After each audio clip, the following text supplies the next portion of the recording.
Welcome. I am Dr. Crystal Downing, the co-director of the Marion E. Wade Center, and I am delighted to welcome all of you here tonight and those of you who are live streaming. Last time we had over 250 people live streaming this first event. So you are privileged to be now here with us for the second presentation by Dr. Mark Noll in the 2022 Jean and Ken Hansen lecture series. For Mark's first lecture, which discussed American Catholic reception of C.S. Lewis's work, I provided a professional summary of his stunning accomplishments, including his 27 years teaching at Wheaton College. Tonight, I want to make the introduction more personal, explaining to you how important Mark's scholarship has been to my own intellectual and spiritual growth. Like Mark, who graduated from Wheaton College with a degree in English, I was an English major at a Christian college where I became excited by the power of fiction to speak to spiritual, psychological, and cultural issues.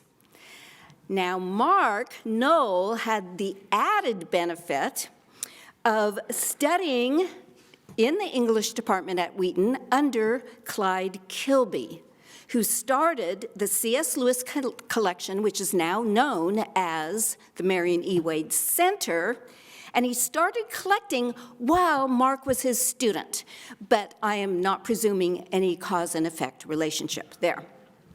Inspired by his Wheaton education, Mark went on to get a master's in English, followed by another master's in church history and theology, and then a PhD in the history of Christianity. The rest, as they say, is history, although I'm not sure it's appropriate to use the word rest in an introduction about a scholar who has published 31 books since 1982.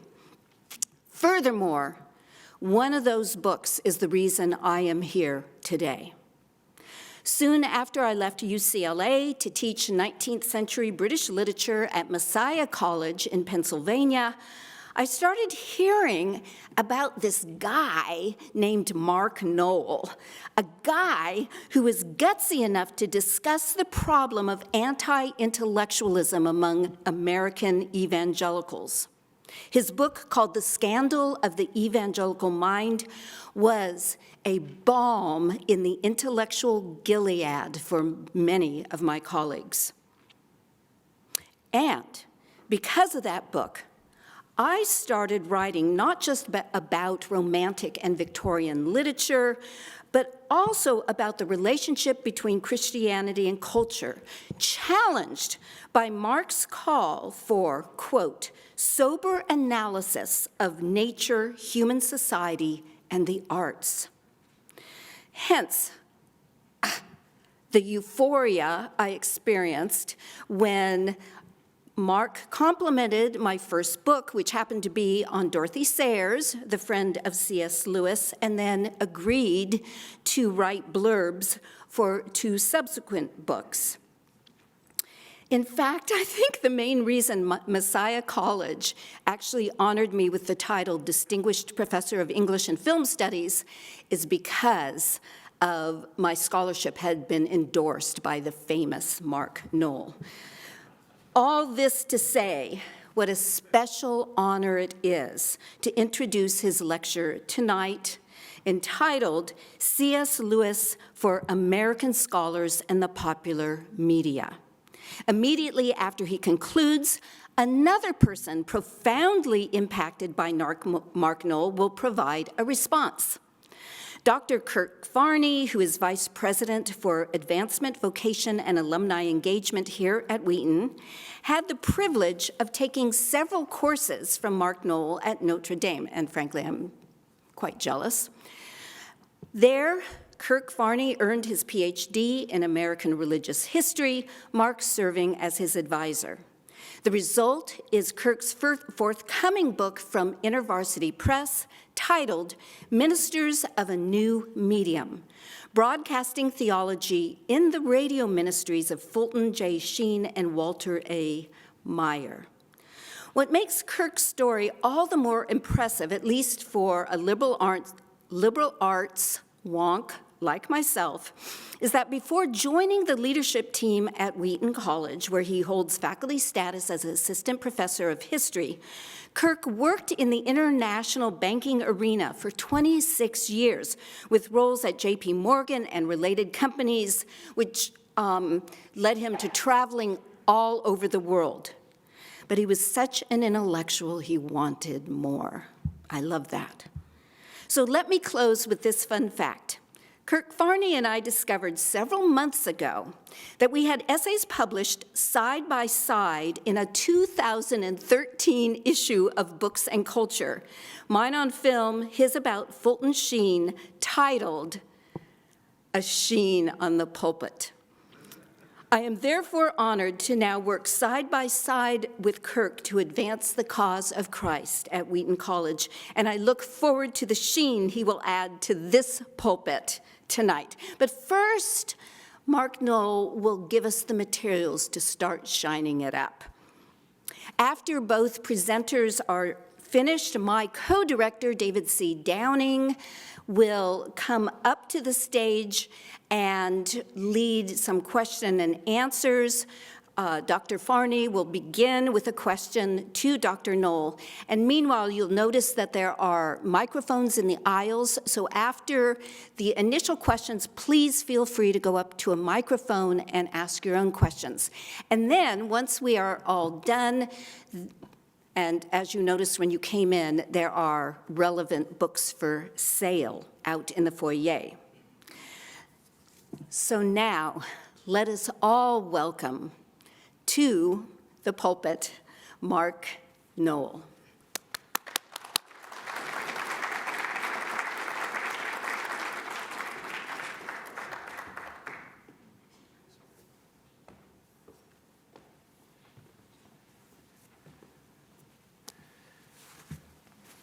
Well, tonight we're talking about enthusiasm of American audiences for C.S. Lewis's work, so I guess it's appropriate to have an enthusiastic introduction to the speaker. It is a real privilege again to thank the Hansen family for their generations now of support for the Wade Center authors and the Wade Center itself. I'm deeply grateful to the Wade Center staff for their help, and especially for Laura Schmidt for making my effort at PowerPoint slides actually look fairly good. And I need to express again my thanks to my wife, Maggie, who did the hard work assembling the reviews and essays about C.S. Lewis that we'll be talking about tonight. This lecture examines the reception of C.S. Lewis in American secular and mainstream media from his first review in the New York Times in December 1935, during the height of the Depression, through the next 12 years, through the turmoil and stress of the Second World War, into the post-war era, when America immediately took off with a great economic boom, while Britain stagnated for many years after the war. We're going to the appearance of C.S. Lewis on the cover of Time magazine in 1947. As with last month's lecture on Lewis's reception by American Roman Catholics, I'm trying to address two different questions. First, how did newspapers like the New York Times, popular magazines like Time, and scholarly journals like Modern Language Notes respond to Lewis's work? And then secondly, what do these responses tell us about the state of American culture as reflected in the newspapers and journals? A third underlying purpose, which I'll hope to address in next month's lecture, asks what this now ancient history might teach us about presenting Christian faith in the present, where there are many similarities to this earlier time, but also many significant differences. So again, to review, we're dealing with the 17 works of C.S. Lewis that were available to American audiences during this period: 5 works of literary criticism, 6 imaginative writings, and 6 works of more directly Christian exposition. There'll be 4 parts of the lecture tonight. First, reception of Lewis as a literary scholar, then his reception as an author of imaginative works, his works expounding the Christian faith, and then the first general assessments of Lewis in American periodicals, except by those done earlier by American Catholics. Although the very first American attention to C.S. Lewis focused specifically on Christian matters, into the early 1940s, most who treated Lewis on this side of the Atlantic engaged him primarily as a literary scholar. As an indication for how early attention to Lewis illuminated American public life, it's noteworthy that most of these literary critiques came from specialized academic journals, and that most of the critics seemed comfortable with Lewis's respect for objective truth, his defense of general morality, and his exposition of specifically Christian values. Although Americans noticed the Pilgrim's Regress that Sheed and Ward brought out in the United States in 1935, Lewis's allegory of love drew just as much serious attention, and did so from leading scholars. Roland Bainton of the Yale Divinity School, who had published a landmark biography of Martin Luther in 1950, more than a decade earlier, drew on Lewis's work for his own purpose. The Journal of Modern History printed Bainton's article about early modern romance and love in Europe, and he drew his argument to a conclusion by citing Lewis's conclusion about medieval romance and love poetry. Edmund Spencer, said Bainton, in The Faerie Queene is the pioneer of uniting the courtly tradition of the romance of unwedded love with the Christian standard of monogamy. In Speculum, the nation's first journal devoted exclusively to medieval studies, Howard Patch of Smith College and a noted Chaucer expert conceded that Lewis's afforded excellent reading, but he did object to the book's air of carelessness and what he considered misreadings of Sir Thomas Malory and Geoffrey Chaucer. But other prominent Chaucer scholars begged to differ. In an article on Chaucer's Troilus and Cressida, one of the works Lewis treated in detail, Carl Jung of the Yale English department credited Lewis as the only critic who caught Chaucer's true purpose. And in the pages of the American Historical Review, Gary Boyce, a medievalist at Princeton, praised Lewis for being as sane as he was sure and very human. Here's an important point. With attention from intellectuals at leading American universities and in a number of first-rank academic journals, Lewis's allegory of love gained scholarly respect for the author before he became widely known as a Christian apologist. Lewis's sprightly prose especially impressed most reviewers. In fact, the reviewer in the American Historical Review made a point of saying how taken he was when Lewis referred aptly in discussing medieval literature to Mickey Mouse. The result was widespread American recognition that Lewis had made a convincing case. Spencer's Faerie Queene was indeed, as Lewis had written, the greatest among the founders of that romantic conception of marriage which is the basis of all our love literature from Shakespeare onwards. High academic standards supporting a literary argument that was not in the least preachy or apologetical, yet that defended one feature of Western Christian tradition, resonated in an American environment that still made room for at least some aspects of traditional culture. And so it went with Lewis's other literary work.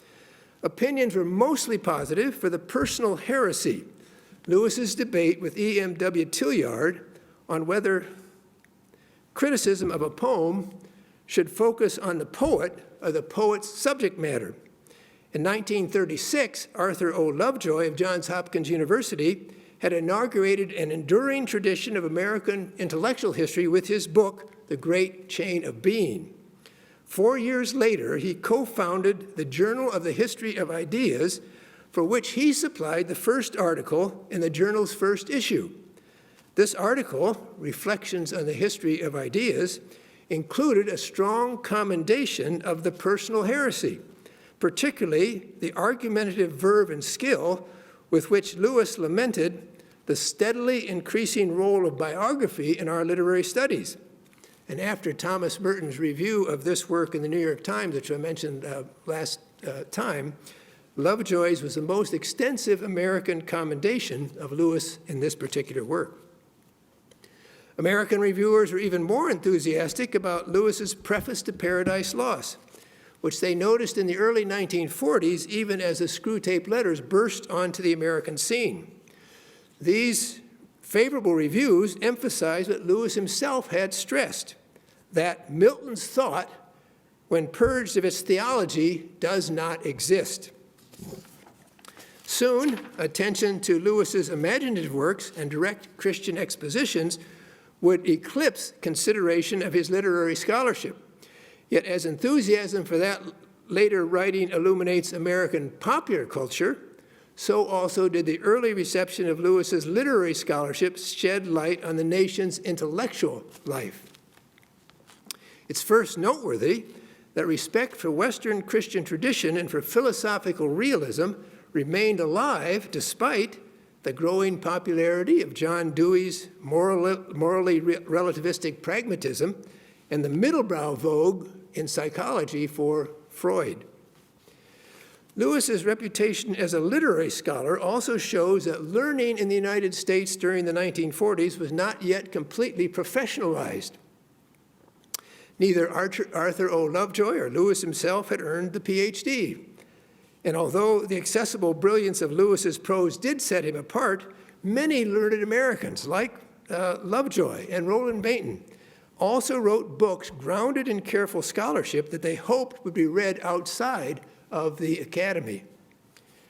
Recognition of Lewis as a formidable literary scholar did not have an earth-shaking effect on American intellectual life. The recognition did, however, reveal that during the era of World War II, some centrally positioned American intellectuals valued at least some of what Lewis's scholarship also valued. Earth-shaking, however, is an appropriate word for the American reception of Lewis's popular writing. For the books of Christian exposition, reactions were more complicated, but for the imaginative works, the easy question to answer is, how did American mainstream media respond?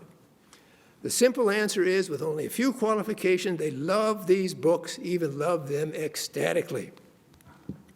The more difficult question is, what did this overwhelmingly positive response say about American public life as represented by the mainstream media?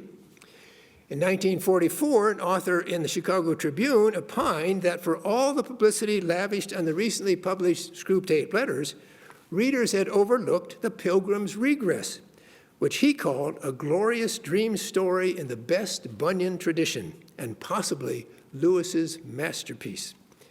In this commendation, the Trib only underscored what the New York Times had said in that first review of Lewis in America in December 1935.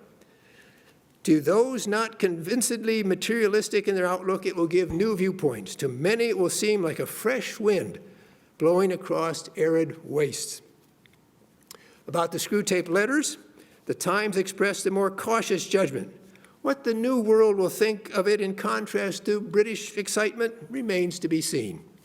By contrast, in the Saturday Review of Literature, Leonard Bacon, and if you can remember that name, he's going to come up again, Leonard Bacon, who in 1941 had received the Pulitzer Prize for Poetry, did not hesitate. He wrote about the Screwtape Letters, "This admirable, diverting, and remarkably original work is the most exciting piece of Christian apologetics that has turned up in a long time." Bacon's praise, rather than the Times' equivocation, also characterized mentions of the book in the Atlanta Constitution, the Los Angeles Times, the Chicago Tribune, and the Washington Post. For Lewis's next fantasy, enthusiasm did not flag. Edward Wachenknecht wrote in the Chicago Tribune that the Great Divorce did not quite come up to the Screwtape Letters, that masterpiece, yet Wachenknecht still thought this latest effort was superb. If you have not yet discovered Mr. Lewis as the most challenging writer on religious themes that our generation has produced, I won't know where you could better begin to get acquainted with him than here. A review of The Great Divorce and the Saturday Review of Literature provided one of the most intriguing of all American responses in this period. According to W.H. Auden, who had relocated from Britain to the United States in 1939, it was unlikely that any work published that year would be so generally interesting and generally instructive. The year after Auden wrote his review of The Great Divorce, he received the Pulitzer Prize for Poetry for his book-length poem, The Age of Anxiety, a title which in turn gave an enduring sobriquet to the age. Auden did criticize Lewis's allegory for trying to imitate provincial dialects, for introducing a real-life figure, Napoleon, into an imaginary work, and for unnecessarily demeaning the insect world by identifying lust with a lizard. This is an early ecological statement, bioecology. His most interesting criticism addressed Lewis's treatment of artists tempted by pride, for its shrewd analysis that probably reflected Auden's own experience, and with which Lewis, who repeatedly identified pride as the most basic human failing, would probably have agreed that criticism is worth quoting in full. Auden wrote, "In Lewis's treatment of the sins which tempt the artist, he tries to combine in one figure, two mutually exclusive idolatries. The pride from which some artists, usually the bad ones, suffer in demanding public recognition. The pride of others, usually the good ones, it is of not caring whether the public gets what the writer or painter is hoping to convey."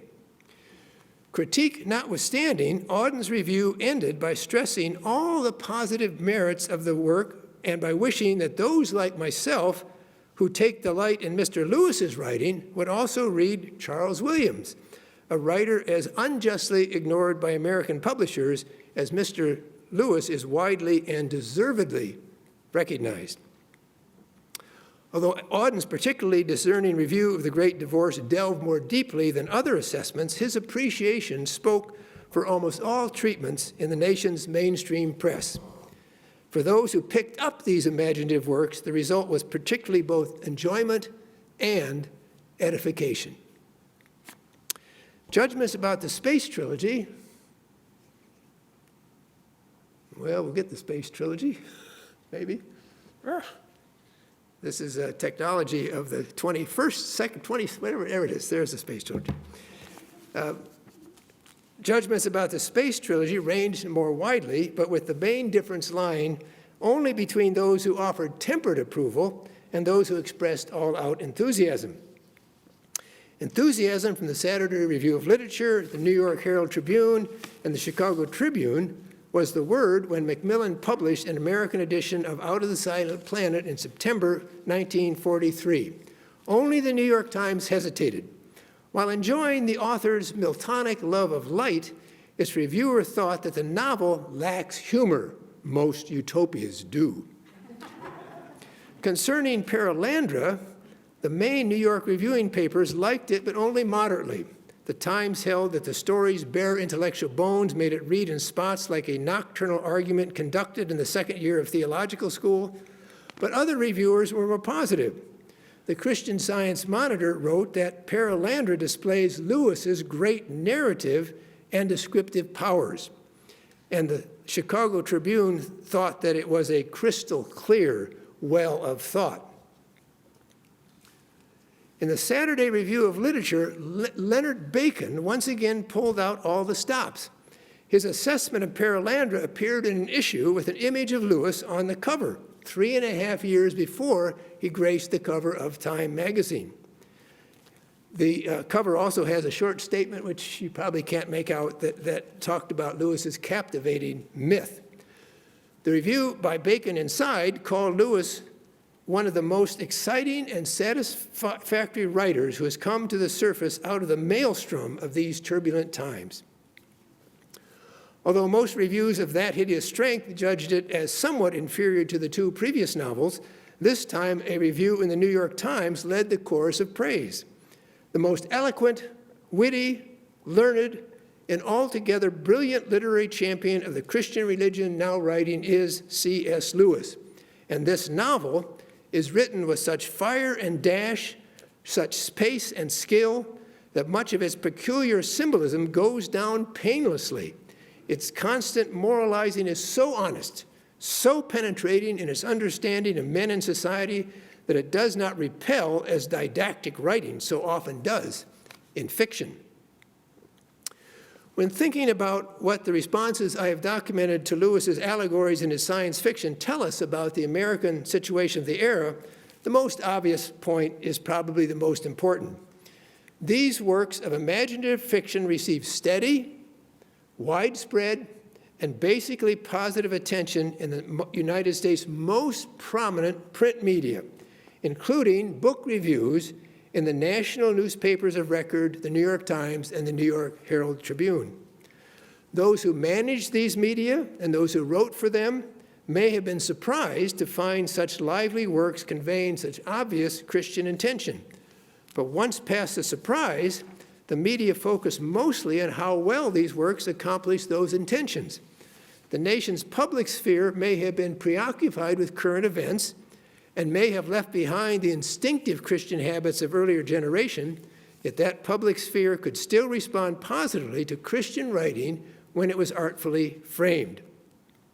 A few reviewers did specify how Lewis's books spoke to the crises of the hour. Leonard Bacon, in his review of the Screwtape Letters, saw the book's theology of hell as exposing the follies of Hitler's politics and counteracting the message of the German Reich Minister of Propaganda, Dr. Joseph Goebbels. Other reviews accounted for Lewis's effectiveness for pointing out how well he spoke to the intellectual questions of our day.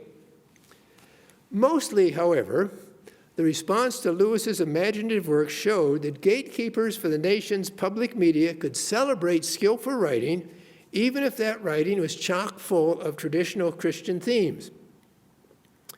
In an important contrast to our own day, it's especially noteworthy that the Christian themes Lewis advanced had nothing or virtually nothing to do with political polemics, neither for or against Franklin Roosevelt's New Deal, neither defending or questioning the American role in World War II, neither defending or questioning the great expansion of governmental authority occasioned by the Great Depression and World War II.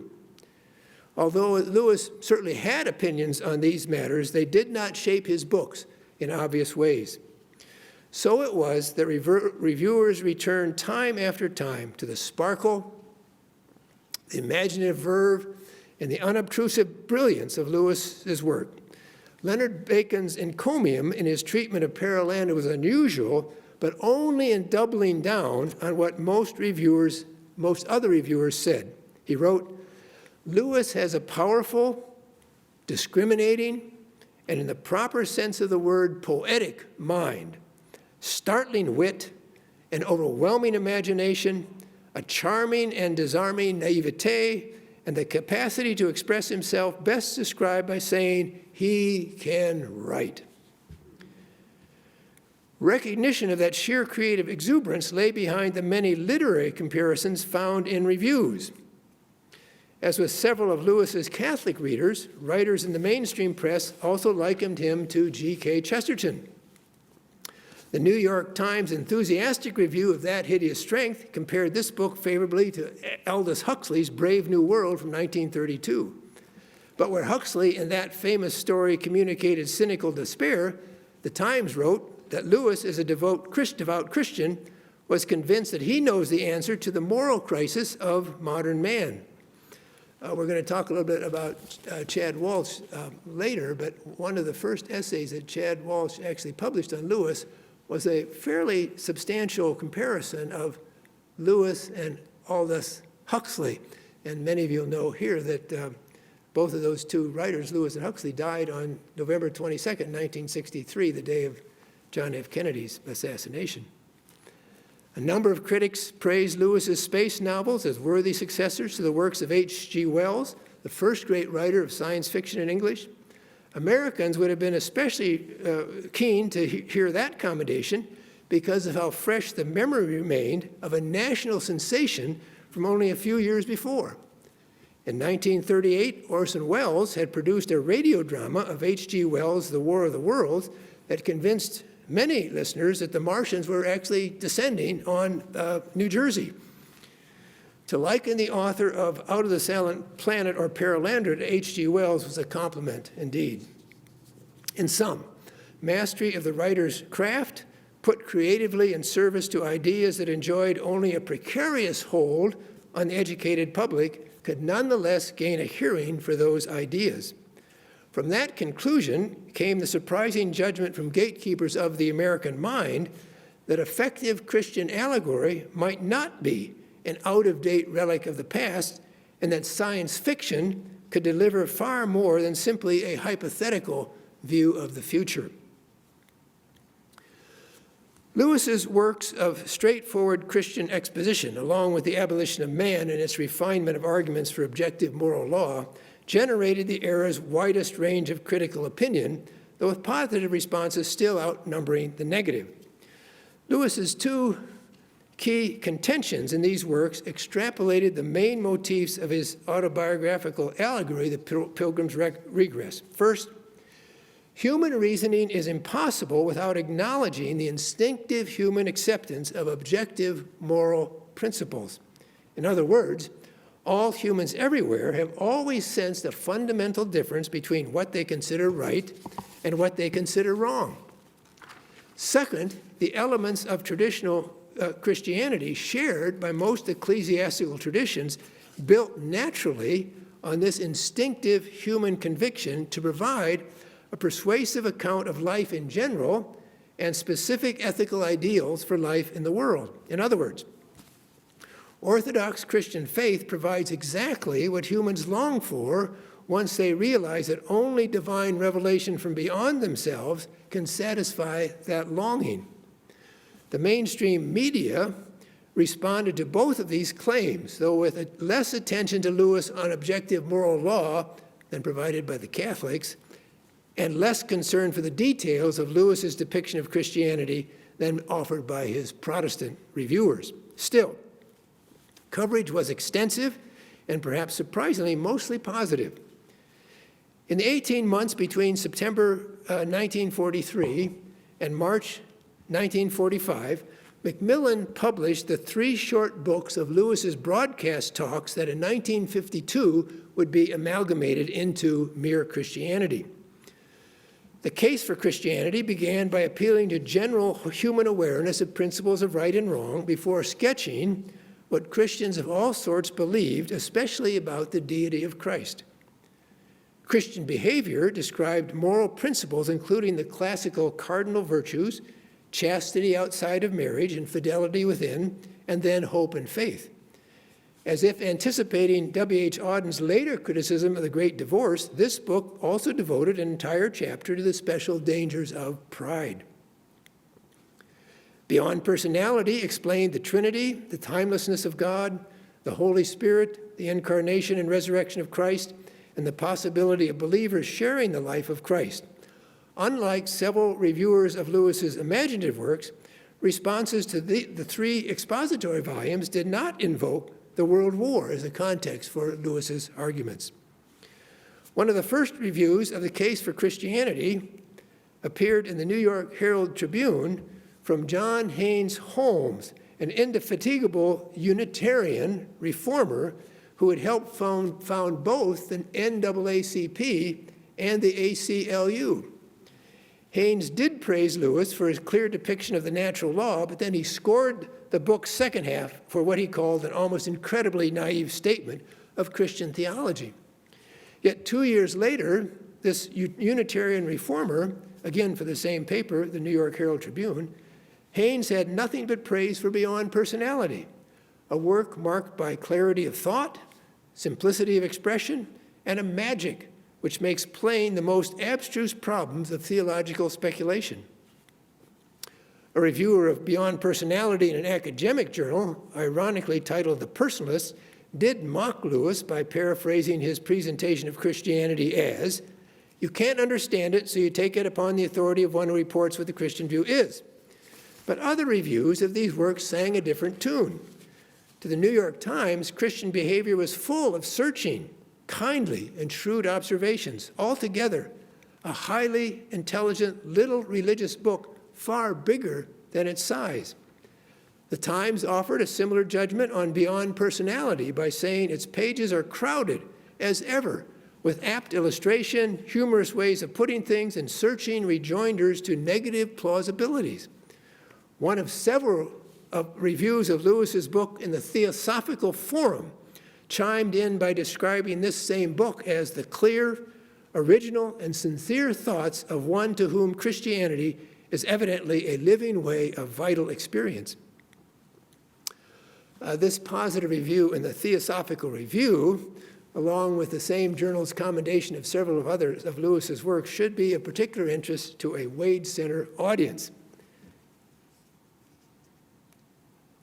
Theosophy emerged in the late 19th century from the teaching of Helena Blavatsky as a form of esoteric Neoplatonism heavily influenced by Eastern religions. For decades now, the American branch of the Theosophical Society has been located about a mile north of the college here on Main Street. But even closer to home, Owen Barfield, one of the Wade Center figures, a prolific author, a creative writer, superb linguist, and one of C.S. Lewis's lifelong closest friends, was influenced by the teaching of Rudolf Steiner, an Austrian who had established a variation of theosophy known as anthroposophy. It's not clear, however, if Barfield would have agreed with the reviewer who wrote about Lewis's books. A theophysicist would express Lewis's fundamentally sound ideas somewhat differently. The phraseology expressing the idea of God is what an occultist would use in speaking of the spiritual monad, or the higher self, through which alone the composite being man can reach toward the unknowable. I've always had trouble understanding theosophy. I'm sure it's my fault, but it just seems like it's a completely different universe of vocabulary than what you read in sort of ordinary historical works. For Lewis's directly Christian writing, the University of Chicago philosopher Charles Hartshorne offered the longest and most searching response. By the time of this essay review in July 1944, Hartshorne had become well known as an earnest defender of theism, but of theism adjusted to notions of change, freedom, and contingency associated with the process philosophy of Alfred North Whitehead. Hartshorne's article in the journal Ethics asserted that Lewis's case for theism is quite unnecessarily compromised by the author's orthodoxy. In Hartshorne's opinion, contemporaries like Lewis, who expound the Christian system from the inside, should avoid cluttering up their accounts with bits of logical sophistication inherited from former ages. Hartshorne did concede that Lewis's defense of traditional doctrine is more penetrating than most secular discussions. But he insisted that instead of a binary choice between atheistic naturalism and traditional Christian orthodoxy, what he called the Fechnerian, Schellingian, Whiteheadian doctrine, that is, the pan-entheistic alternative, offered a better explanation for existence. According to Hartshorne, God did not stand outside the flux of life, but existed within as a changing force unfolding God's own potential as the history of the universe and of humankind itself unfolded. These comments on Lewis heralded a shift in general intellectual climate that will require more comment once we've looked at other reviews of his specifically Christian works. In 1947, Macmillan made Lewis's The Abolition of Man available to Americans, a work that had been published 4 years earlier in Britain. These published lectures did not present Christian doctrine as such, but they did make the same defense of universal moral law found in the Christian works, this time applied to modern theories of education. In particular, theories like those of the American pragmatist John Dewey, who concentrated on the practical effects of current actions while dispensing with any appeal, or any concern really, for universally valid moral principles. Lewis's American reviewers obviously thought he was on to something important. The review in the New York Herald Tribune is noteworthy because it came from Chad Walsh, about whom we'll say even more in just a moment. Walsh did ask whether Lewis may have underestimated the difference between moral codes in different times and places. Walsh thought that a vast qualitative difference lay between Aristotle's tranquil acceptance of slavery and Christ's preaching about love to the neighbor. Yet Walsh agreed that if the newer ideologies prevailed, in place of man as we have known him, there emerges a creature ruled by sheer subjectivism. George Stevenson in the New York Times claimed that Lewis was successfully defending the reality of the Tao, natural law, first principles. He went on, Lewis uses all the power of his sober analysis, keen wit, and logical reasoning to make his hearers and readers know that the casual dismissive of objective value will work untold harm in future generations. When in Miracles, his next book published in America, Lewis joined specifically Christian reasoning to his defense of natural law, it is not surprising that Chad Walsh once again commended the result on this occasion for the New York Times. As Walsh put it, Lewis is out to topple the whole imposing structure of naturalism, and to this reviewer's mind, he does just that with particularly effective treatment of the grand miracle, the incarnation of Christ. Max Carl Otto, chairman of the University of Wisconsin's philosophy department, took a very different view of miracles in an essay like Charles Hartshorne's that subjected Lewis to intense philosophical scrutiny. Otto, who over the course of a respected philosophical career had moved from the confessional Lutheranism of his parents to defending a non-theistic view of nature and humanity, complained that Lewis practiced obscurantism by not taking on board contemporary scholarship on the New Testament. I don't believe it was in response to this comment, but Lewis, in a later lecture, responded to his supposed lack of learning in the new criticism, the higher criticism of the New Testament, much as Dorothy L. Sayers would do. And some of you know the wonderful essays that Sayers wrote subjecting the stories of Sherlock Holmes to higher criticism. Again, however, with almost all who disagreed with Lewis, Otto commended his lucid and fresh style, enlivened by an abundance of colorful metaphors. Yet Otto's commitment to naturalism ruled out the possibility of miracles that Lewis argued for from experience. According to this critic, Lewis's failure to recognize present-day intellectual and social actualities doomed what he wanted to say in favor of supernaturalism. Although Otto's review reflected a great deal of philosophical learning, except in one point, it did not really engage Lewis's argument about the self-defeating character of philosophical naturalism. Let me try, as a historian and not a philosopher, to go over that argument. Lewis suggested that if all thought comes from physical causes, then the concluding thought that all reason is explained by physical causes is itself only a product of physical causes and can't say anything truthfully about the way the universe really is.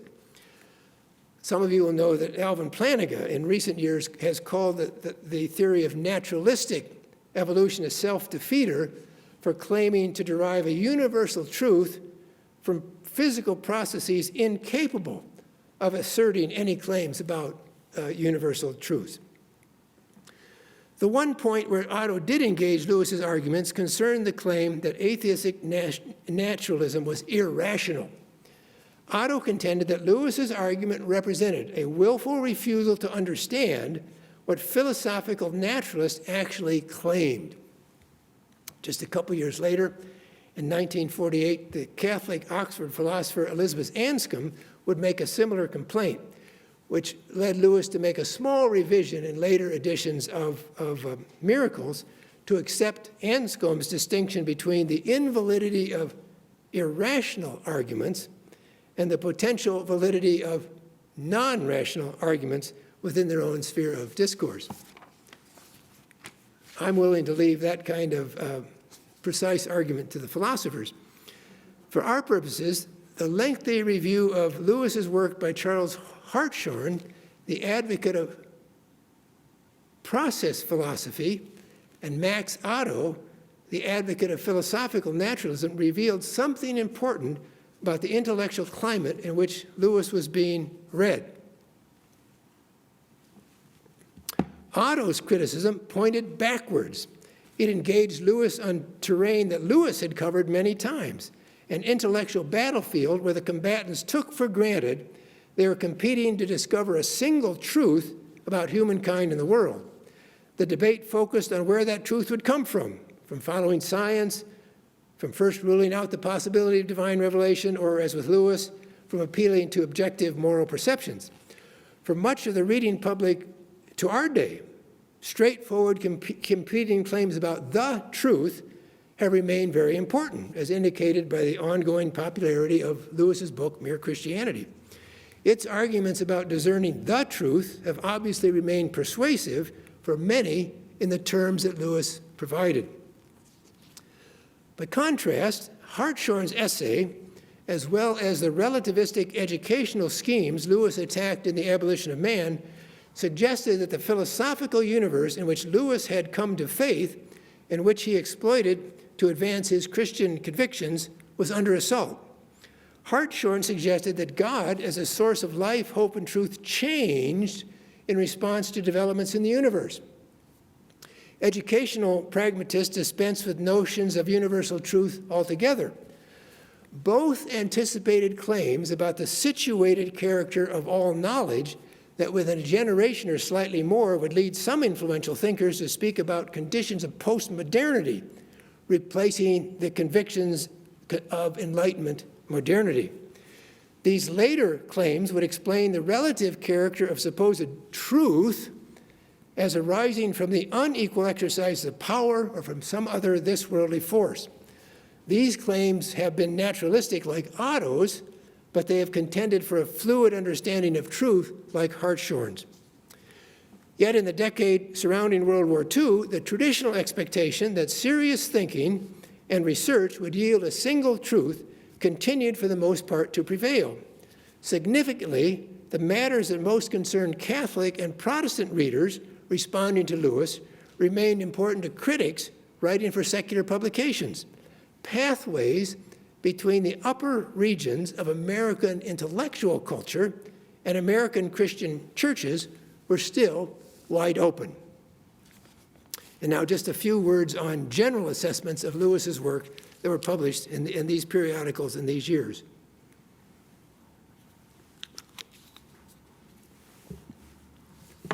Writers for American mainstream media were not as quick as Catholic authors like Charles Brady, whom we talked about last time, to offer full assessments of Lewis's works, nor when they did write generally about Lewis were they as thorough as the Catholic writers had been. Such assessments, however, did begin before the end of the war and have, of course, continued to the present day.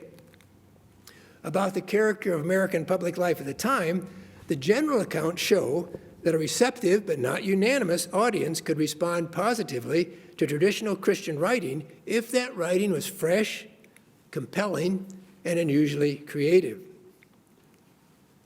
Alistair Cooke would soon gain appreciative listeners worldwide for his 15-minute weekly radio broadcast on the BBC, Letter from America, and even more cachet when in 1971 he became the host of public television's Masterpiece Theater. For our purposes, however, he was noteworthy for publishing the first unreservedly dismissive report on Lewis for an American audience. It appeared in April 1944, shortly after Macmillan brought out American editions of Christian Behavior and Perelandra. Cooke wrote it for the New Republic, a progressive weekly known for its edgy commentary on current politics and its soft spot for the Soviet Union. Cooke, perhaps reflecting his own rejection of the strict Protestantism in which he had been raised and his involvement with a smart set at Cambridge where he studied, opined that times of war regularly spawned quack religions and quack messiahs. The article left no doubt that in his mind, the alarming vogue of Mr. C.S. Lewis belonged in the quack category. According to Cooke, Lewis exploited the doubting times to become a minor prophet, pressed into making a career of reassurance. Cook took particularly offense at Lewis's defense of traditional morality as reflecting a frightening dualism. The only other American publication in this era to attempt such a complete takedown was the American Freeman, a socialist atheistical journal. Magazines both closer to the center of American opinion and with far larger circulations than the New Republic and the American Freeman contributed the other comprehensive assessments in these years. Chad Walsh, an Episcopalian who taught English at Beloit College in Wisconsin, had read Perelandra with appreciation and then begun a correspondence with Lewis. In September 1946, the Atlantic Monthly, then in its 89th year, brought out his article, C.S. Lewis, Apostle to the Skeptics. Its message was nicely summarized by the article's heading. Here is the audacious story of what an Oxford Don has done in his crusade against religious skepticism in the modern world.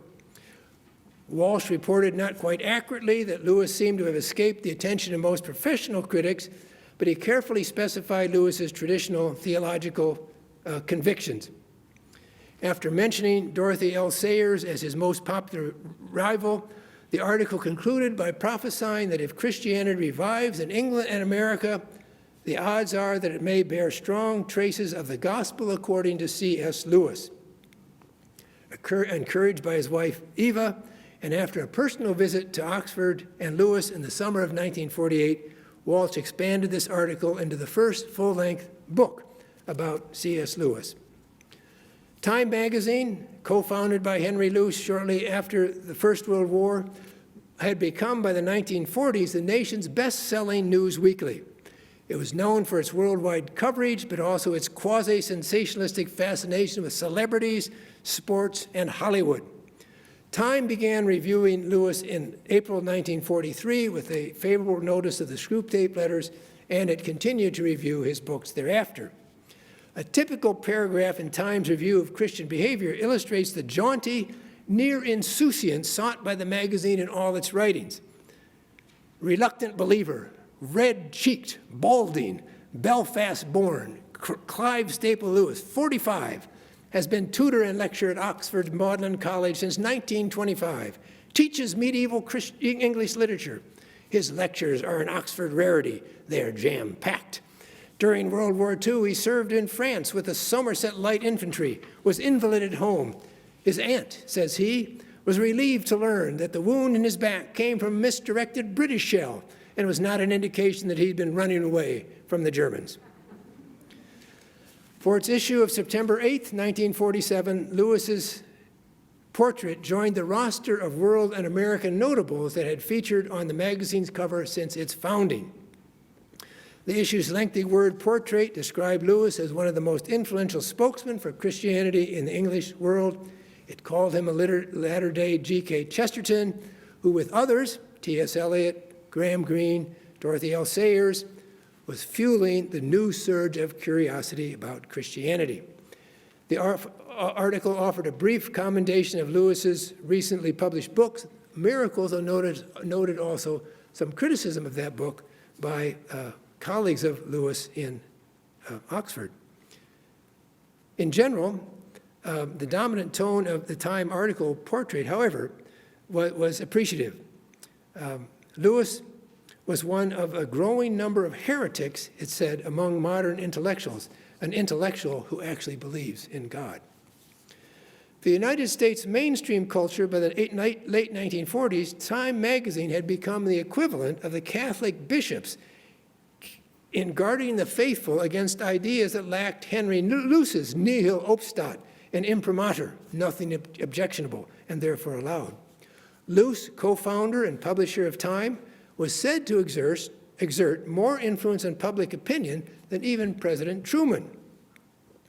Yet if the Time cover was not enough, shortly thereafter, the West Coast press reported a startling story concerning Luce's wife, the glamorous and brilliant Claire Booth Luce.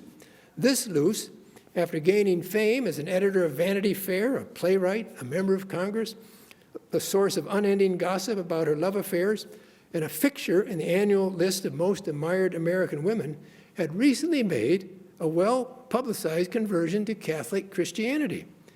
In late 1947, it was now reported that Mrs. Luce had been hired to transform the screw tape letters into a script to be filmed by the legendary Darryl Zanuck of 20th Century Fox. Luce explained that a screen adaptation of Lewis's work could be an enormous force for good. As it happened, nothing came of the venture. Luce apparently wrote a terrible script, and Zanuck never quite got the point of the book. The episode did, however, indicate how prominent Lewis had become in the arenas monitored by popular American culture. And now just one or two words of conclusion. In a wider view, this popularity underscored the way that the public sphere in this earlier American era both resembled and differed from what came later in the nation's history. It was, in many ways, still a late Christian culture, though with mounting competition from pragmatism in educational theory, Freudianism in psychology, scientism in pop philosophy, and perhaps most of all, from a war-inspired civil religion that retained God talk, but not much actual Christianity. The secular gatekeepers of that culture marveled at Lewis's imaginative creativity and his ability effortlessly to communicate foundational truths of Christianity in language persuasive for the general public, as well as for scholars. Some, like Chad Walsh and Claire Booth Luce, went beyond marveling to endorsing. Next month, in the last of these lectures, I hope to chart the intriguing story of why mainline and liturgical Protestants responded so much more readily to Lewis's work than did fundamentalist, evangelical, or conservative Reformed Protestants. Then it will be time to ask what the story of C.S. Lewis and America, 1935 to 1947, can tell us about the prospects for the causes he championed in 2022.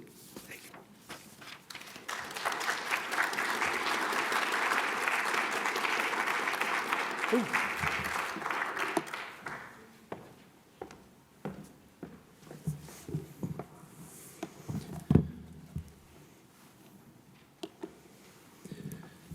Thank you, Professor Noll, and thank you to the Wade Center for your ongoing stewardship of the Hansen Lectureship.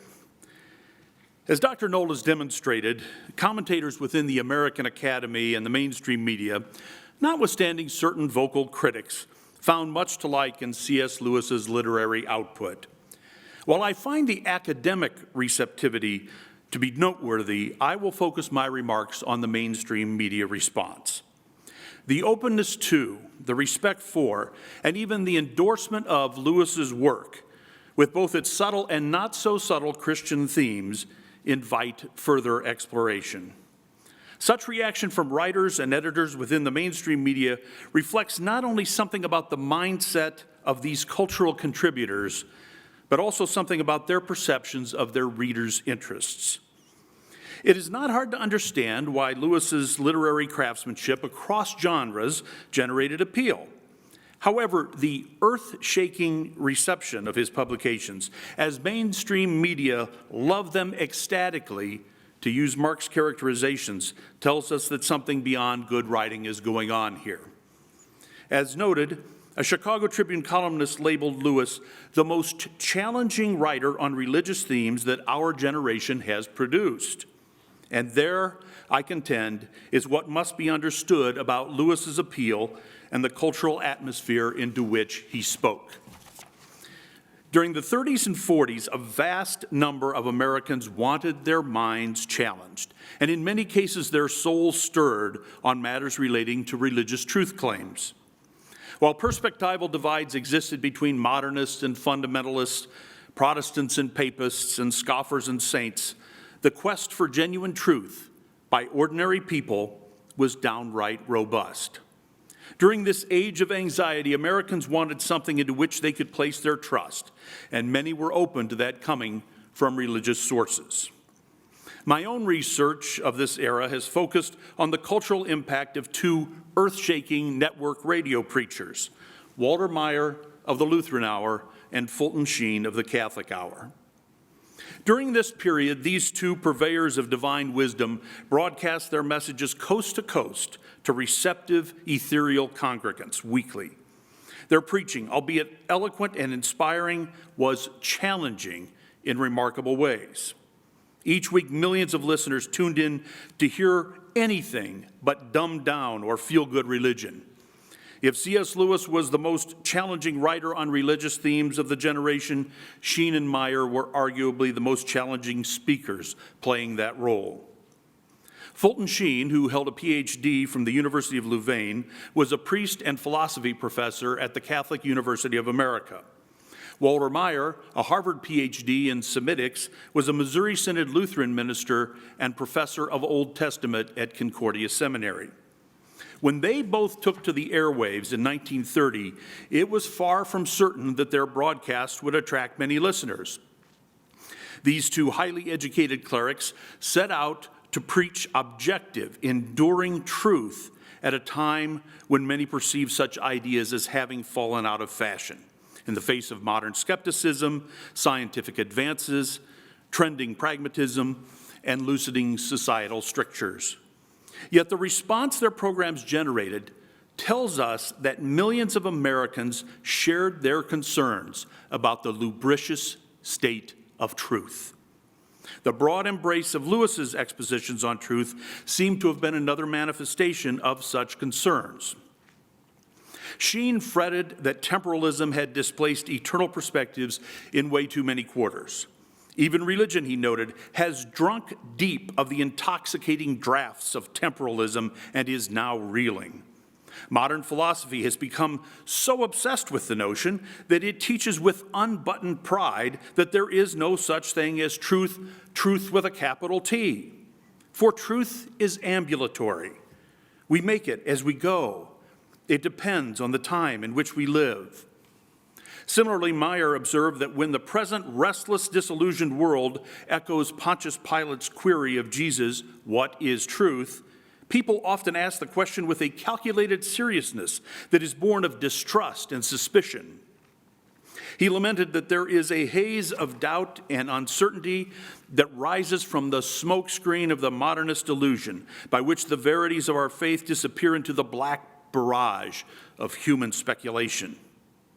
Capital T truth was in peril.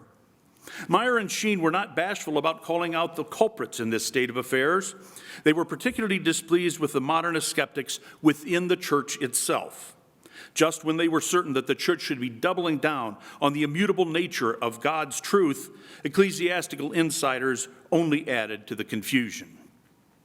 Sounding similar to his Presbyterian contemporary, J. Gresham Machen, Meyer described modern infidelity as more repulsive and damnable because today's persecutors of our Savior are zealous in their appropriation of the Christian name and profuse in their exaltation of the man Jesus.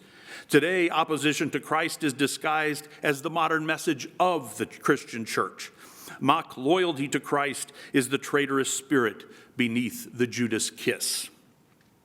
He complained that the devices of the weather-vane pulpit are as froth that is blown away with every change of wind, and these chameleon-like preachers only lead people more deeply into sloughs of despair. In 1945, Meyer approvingly quoted on the air Lewis's insistence that one not accept Jesus as a mighty teacher, but decide whether he was and is the Son of God. Fulton Sheen described how modern religion is feeding souls husks indifferent to the supreme truth offered by the true church. He complained repeatedly about the curse of broad-mindedness. America, it is commonly said, is suffering from intolerance, observed Sheen. I believe it is truer to say that America is not suffering so much from intolerance as it is suffering from a false kind of tolerance. The tolerance of right and wrong, truth and error, virtue and vice, Christ and chaos. The man in our country who can make up his mind and hold certain truths with all the fervor of his soul is called narrow-minded, whereas the man who cannot make up his mind is called broad-minded. The Monsignor noted, many a modern religious leader would regard you as a scoundrel if you told him that he was not a gentleman, but he would only smile at you benignantly if you told him he was not a Christian. Sheen scolded haughty modernists both inside and outside the church for lacking a sincere commitment for truth-seeking. After freeing their 20th century minds from historical dogmas, he observed, they had embraced a false progress by which they confused a step forward with a step in the right direction. Such untethered minds were more interested in the search for truth than truth itself. They knocked not to have the door of truth opened, but to listen to the sound of their knuckles. Drawing on the same biblical character as Meyer, Sheen concluded, like Pilate of old, they asked for truth, then turned their backs on it lest they hear the answer. He succinctly summarized, modern prophets would rather be up to date than right, rather be wrong than behind the times. To counter these prophets, Sheen and Meyer presented doctrinally rich homilies each week. They assured their listeners of the existence of eternal truths. They spoke of scriptural authority trumping human judgments. They presented the crucifixion of Christ, emphasizing the very non-docetic nature of his sufferings, the reality of the resurrection, and the sufficiency of the atonement. They described the personal wages of sin in temporal and eternal terms and warned of its cost to the nation.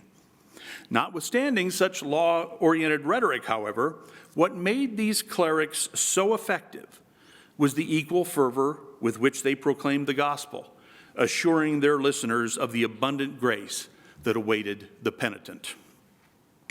Not unlike Lewis, Meyer and Sheen were astutely educated and held academic posts, yet they frequently cautioned against the hubris they saw amongst their learned colleagues who scoffed at revealed truths. They called out progressive preachers who presumed to instruct on matters of public policy, but failed to speak of sin and redemption. While commending scientific inquiry in the pursuit of knowledge, they railed against scholars who reduced humans to cosmic accidents and dismissed the role of the Creator. They were particularly wary of so-called experts who seemingly rationalized away sinful human conditions and dismissed the role of personal responsibility and repentance. While their preaching contained weighty theology, they went out of their way to avoid doctrinal or sectarian tedium so as to appeal to listeners across the denominational spectrum and beyond. Their preaching, however, represented quite the opposite of least common denominator Christianity. Rather, it exposited on the core doctrines that demonstrated God's perfect moral standards, the listener's manifest inability to meet those standards, and the only avenue by which such fallen humans could be reconciled to this holy God. In short, they presented what might be characterized as mere Christianity. Just as the American reception of C.S. Lewis's books is instructive, so was the response to Meyer and Sheen on the radio. By the end of the 1940s, Meyer's weekly audience was estimated at 20 million listeners, making him the most widely heard sermonizer in the world. Sheen's weekly listenership at one point was estimated to be as high as 17.5 million. Such audiences put them in the same league as top entertainment programs. Popular periodicals often profiled Sheen and Meyer, noting that these gospel spellbinders have bigger audiences than the Bob Hopes and Jack Bennies. But unlike their entertainment peers, these broadcasters offered something more substantive than diversionary laughs and serial dramas. So, what are we to make of the popular American media's largely enthusiastic response to C.S. Lewis's publications? It is that the media shapers understood what mainstream Americans wanted, and to some degree shared those appetites. Whether seeking reinforcement for held Christian beliefs, searching for foundational truths, or questioning contemporary intellectual trends, participants in the American experience wanted to be challenged. They were inclined to think for themselves, but were eager to glean wisdom from compelling sources in the process. And the crystal clear well of thought that Lewis offered was just such a source. So was the sturdy, topical, theological oratory of Walter Meyer and Fulton Sheen. When Lewis appeared on the cover of Time magazine in 1947, the editors noted his talent for putting old-fashioned truths into a modern idiom, writing about religion for a generation of religion-hungry readers brought up on a diet of scientific jargon and Freudian cliches.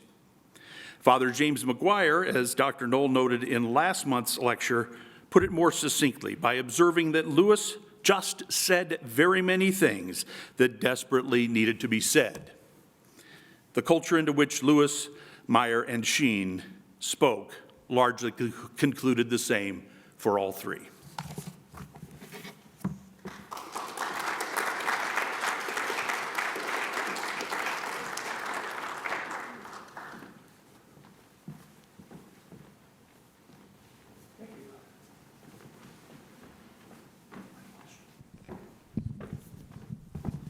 And Dr. Farney, I'd like to invite you to ask the first question of Dr. Noll. I'm happy to do that. Mark, in Stephanie Derrick's book, The Fame of C.S. Lewis, she describes how Lewis's self-assured Christianity, with its dogmatism and certainty, fell out of favor with many Brits during the post-World War II period. Yet American receptivity did not wane and even grew during that period. At the same time, Americans did not recoil from the assertive preaching and unwavering doctrines put forth by the likes of Meyer and Sheen. Here's the question. Is there something in the American experience or character or mindset that fosters ongoing openness to firm religious assertions and admonitions? I think I'd like to say yes and go on to the next question, but I don't think it's quite that simple. Yes, the contrast that Stephanie Derrick drew, and actually Alan Snyder also drew between the differences in the continual rise of Lewis's popularity in the U.S. and really a substantially different story in the UK, I think has a lot to do with local factors affecting Lewis in Oxford and England and elite culture in Britain that did not affect things in the U.S. I also think that a major difference between the United States and Britain is the control and outreach of media. So that Sheen and Meyer are on, well, I mean, I know this from you, Meyer is funded independently. There's no national network support behind Meyer. If the people who like the Lutheran Hour don't send in their money, it's going off the air. NBC sponsors the Catholic Hours. There's a little bit of a national network. But Lewis is on the BBC. Lewis is published by Oxford University Press. Lewis lives in an environment where there is a much tighter control of the media than in the U.S. And in the U.S., as we know today, and even more with the modern media that we have, if you're effective as a communicator, you're going to have an audience. And I think myself that it was the effectiveness of the communication style. Sheen and Meyer were dynamic preachers. Lewis was a very creative writer. What they communicated did appeal, and as you noted, I think met the challenges of the day. But what they communicated was powerful because the media was not being controlled by anyone. The U.S. media was just up for grabs, and they were affected. And that's a different situation than we had in the UK. So I think I would underscore entirely what you said about the challenging character of the message promoted by Sheen and Meyer, because it's the same thing that characterized Lewis's message. But we also have to recognize the media context in which that message made such a huge impact in the United States and then continues to make.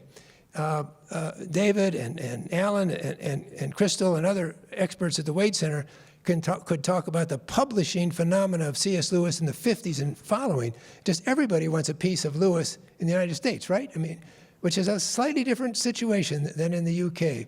And that media, what should we call it? Undisciplined creativity, entrepreneurialism. That I think makes a big Exuberance, difference. maybe. Well, Stephanie Derrick makes the point that the British public started getting interested in Lewis again because they kept hearing American preachers quoting Lewis, people like John Piper and Tim Keller. So it kind of rebounded back to Britain in the next generation. It's an interesting phenomenon. Yeah.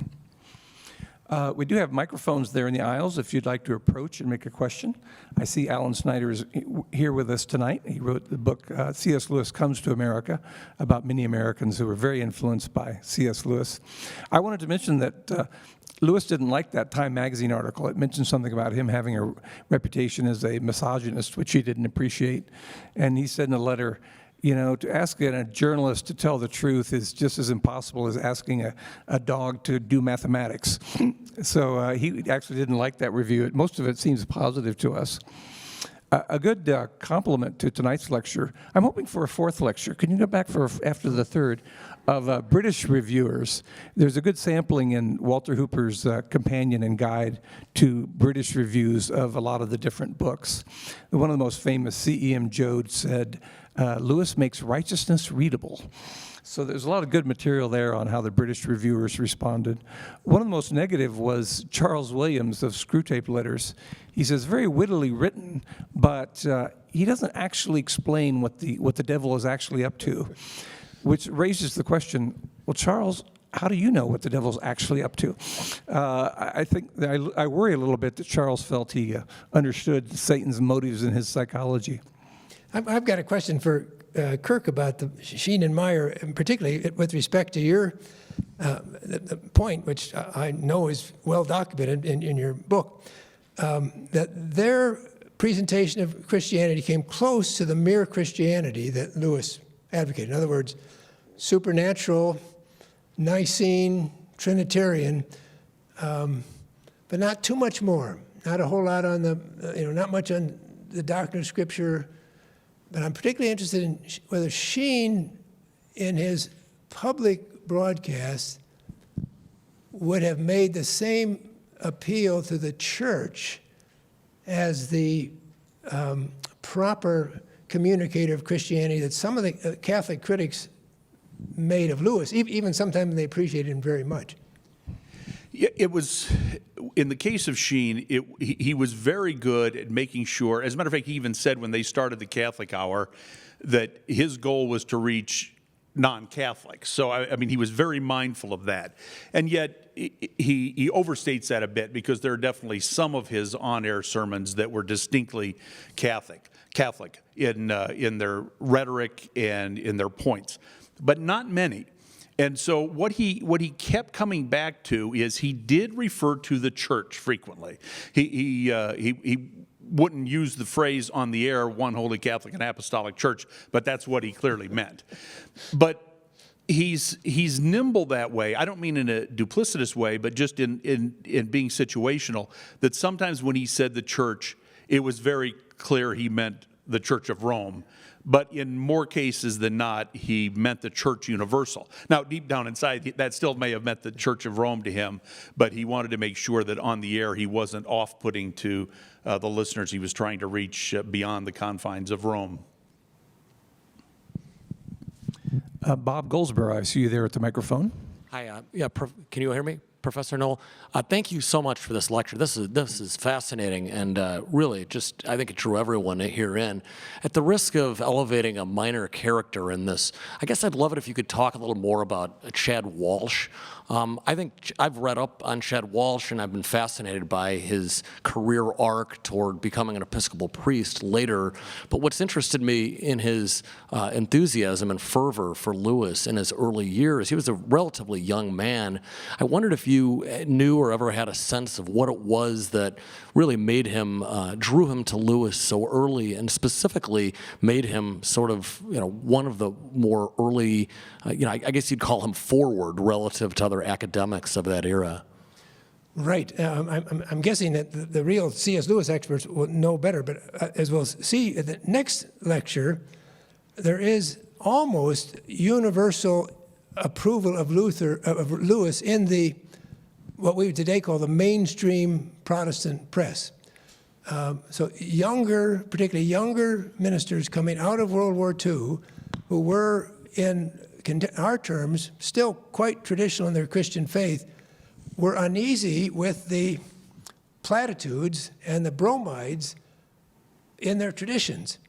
And I don't know the specific details, but he wrote to Lewis early on, and of course Lewis always responded to the correspondence, and he kept reading Lewis and kept liking him, and very significantly, he had media outlets that were central in the public view, so that when he felt Lewis had something to say to a broader audience, Walsh had the capacity to write for the New York Times, the New York Herald Tribune, the Atlantic Monthly.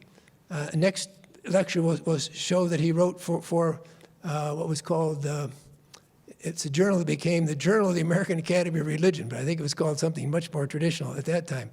So the accessibility of fairly traditional mainline Protestants to the widest circulating, respected, popular media meant that when Walsh got interested in Lewis, there were editors willing or even eager to publish what he wanted to say. Now, David or Alan or Crystal will know who was the publisher of the book on C.S. Lewis by Chad Walsh. Apostle to the Skeptics? Yeah, 1949, right? Right. 48? Alan? What's that game show where you get to make a phone call? Well, it wasn't. We know it wasn't Zondervan or Baker or Erdman's. Right, it wasn't a Christian press, I don't think. I'm not, but that combination, it's a real good question. And I've read a few of Chad Walsh's books that once in a while will not about C.S. Lewis, about general things. They are Lewisian in being clearly Christian, but also not interested in doctrines of the scriptures or really detailed theology, but seeing Lewis's presentation of Christianity is the answer to the contemporary search for a firm, well-grounded word in tumultuous times. I just met a student of Chad Walsh's at I think it was the last lecture that you gave, and she said he loved his, Professor Walsh loved Lewis's blend of intellect and imagination. Yeah. It wasn't just dry exposition. Even in the theological books, there's just wonderful metaphors and analogies, and then, of course, using fiction to convey a Christian worldview. She said that was one of the things. He actually taught Lewis's books in a class at Beloit long before anybody else was teaching Lewis, except for maybe at Wheaton. One other thing, and I should have said this earlier, Walsh, like Charles Brady, was a learned student of mainstreams of literature. And I think Walsh recognized immediately that what was coming forth in the Screwtape Letters, the Great Divorce, the broadcast talks, was not a thin apologetics, but a kind of Christian learning that had a deep foundation. And Walsh, as an educated person himself, I think found that quite appealing. You mentioned Alistair Cooke as being one of the naysayers of Lewis. He was also a naysayer of Tolkien. He dismissed Lord of the Rings as a child's story that got out of hand somehow. So he is one of the famous naysayers of some of our great authors. Alistair Cooke was a great host of Masterpiece Theater, but I think we'll listen to W.H. Auden when it comes to criticism of these people. Mary Lee, did you have a question? Oh, I was going to guess. Macmillan published Walsh. Well, that makes sense, doesn't it? Because they were making a lot of money on C.S. Lewis's books. Right, that makes sense. Yeah.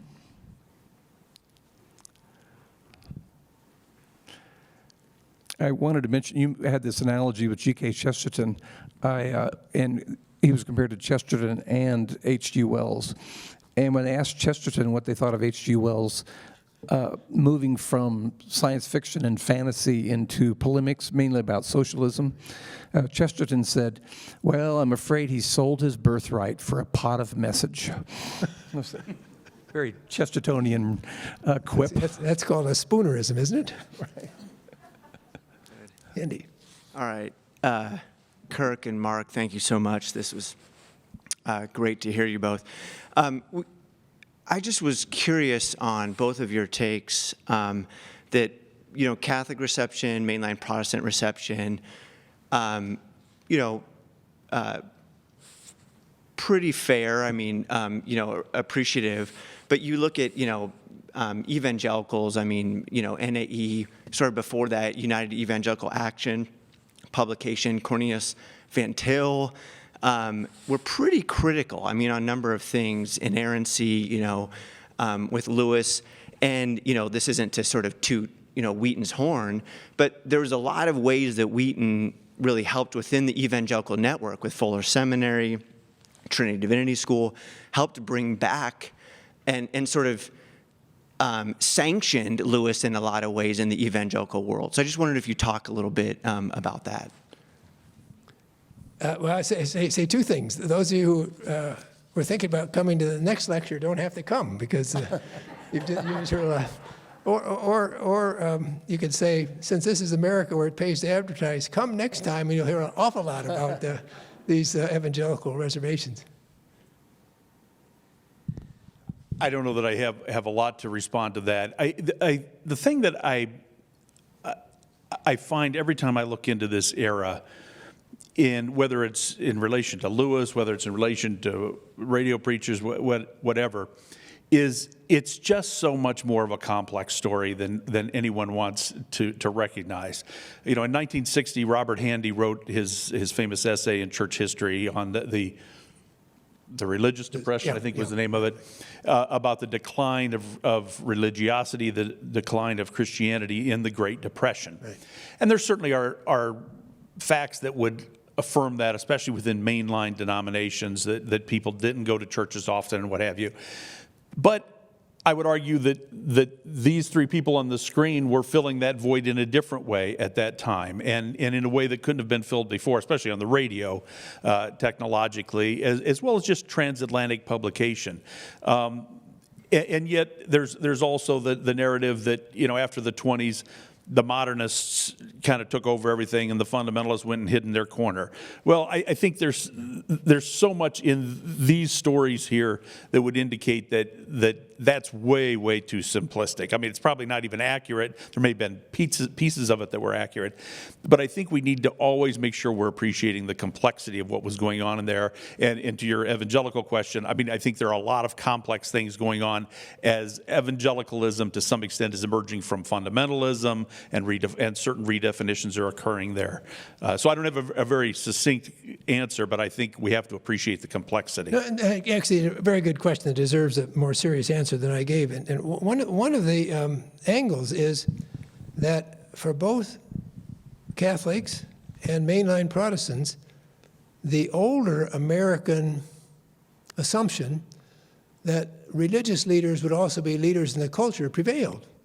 So last time, the really most impressive article on C.S. Lewis in the early days was by Charles Brady, the English professor at Canisius, and it's published in America, the Jesuit magazine.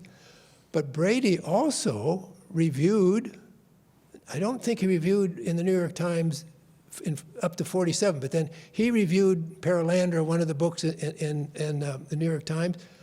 Merton, on his way to a monastery, reviewed The Personal Heresy in the New York Times. Chad Walsh is writing for the New York Times, the New York Herald Tribune, publishing in the Atlantic Monthly. The evangelical world, the fundamentalist world, even the world of Reformed confessional Presbyterians, who were actually quite learned, was almost completely separated from those mainstream units of communication. Now, I think Kilby began to publish reviews in the New York Herald Tribune in the 50s. And that would have been a real media innovation. Merle Tenney edited a book on the 100th anniversary of Wheaton College, published by Oxford University Press in 1960 or 61, which again was a huge innovation. That was a different world.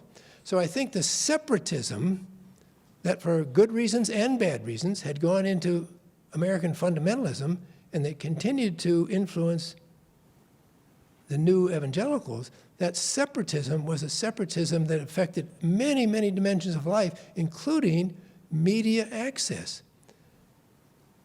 So I thank you for the question. I guess I hadn't realized that until you asked it, until I had the chance to think about it. It's interesting that when I was growing up, the narrative was that America used to be so Christian and so religious, and now everyone was falling away. But there's an interesting book by Ross Douthat, the Catholic who writes for the New York Times, called Bad Religion. And he says actually the 50s were sort of the golden era of Christian church attendance and public intellectuals who were Christian. It's amazing. It would be a good book right there. Who were the public intellectuals? Because now I tend to think of scientists and social scientists rather than religious figures. He cites Fulton Sheen at the first part of that book as well, you may recall. Just Yes, curious, Bob, go ahead. as kind of a counterpoint to American response to Lewis, as reflected in literary and other reviews, what about Lewis's response to his American critics, American reviewers? I mean, I'm sure he was happy to get very nice reviews, but did he find anything particularly American or any particular qualities or themes that he was struck by? You mentioned, of course, his response to Time magazine and his correspondence with Chad Walls, but was there some more general theme that he had to his American reviewers? Well, so the first idea for this lecture series is going to include Lewis's correspondence with Americans, which is really quite interesting in as much as before the screw tape letters, it's almost exclusively with academics. I quoted from one of the reviews by, I think it's Paul Young, the Yale University English department. He and Lewis were friends, but I think Young had visited Lewis in England, but Young died fairly early on. Paul Elmer Moore, a kind of eccentric but pretty serious Christian ethicist philosopher, and Lewis had a real good relationship, but he was an academic. When the screw tape letters gains its popularity, he begins to receive letters from Americans, but they tend to be, "We like your stuff, Mr. Lewis." They're not real discerning. He responded to Brady, I mentioned last time, and when Brady sent him the long article in America, and Lewis said, "You're the first person in America or British who's really done all of my works and put them together." He responds positively to Chad Walsh, but then the correspondence is really intriguing, beginning even before the end of World War II, and then onward for at least 6 or 7 years. He has a lot of appreciative letters to Americans, not who are writing him about his works, but who are sending him food, hams and other basic foods that just are not available. They're still being they're under duress in Britain. So I don't know. I don't think Lewis took criticism real seriously from anybody, and that may have been, I think, a result of the Oxford situation, where he got a lot of pushback from people who thought he was either prostituting his gifts or writing just for money. And I think the fact that he didn't read newspapers, right? Didn't read newspapers? Right. He said if something important happens, somebody will tell me about it. And if it's not that important, why should I read about it? So yeah, I mean, that's a really good question, but I think you'd have to go through all the letters, and I've gone through a lot of them. I don't see a lot of sort of critical or I mean, it's like this W.H. Auden review is really interesting because it's highly appreciative, but then he's got some very specific points of criticism. And the collected letters has no mention of that by Lewis. I'll mention a couple of examples. His attitude was more negative when he was younger. The English in general have this love-hate relationship with Americans. He said, one of my friends wrote a journal article and it didn't come out satisfactory. He says, well, I'll have to send it off to an American journal. And Lewis says, well, that's the spirit. When he first switched from philosophy to English, he says the students here have kind of an amateurish look about them. There are a lot of women and Americans and Indians. So you can see all these kind of early prejudices. But I would recommend Alan Snyder's book, C.S. Lewis Comes to America, about his growing rapport and warmth, especially from individual Americans that he came to appreciate. I think I told you later on, Lewis said, I like American reviewers. They tend to actually read the book before they write the review. So he did get more appreciative in later years. when Clyde Kilby began talking about C.S. Lewis, I don't recall that it was in class, but it was after class in informal discussions. And he seemed to be, at that point, rather tentative about Lewis, interested in him, impressed by him, curious about him. And I think it was he who brought Chad Walsh down from Beloit. And I remember the impact that Walsh had at that time. I think we were as impressed with Walsh as we were with C.S. Lewis.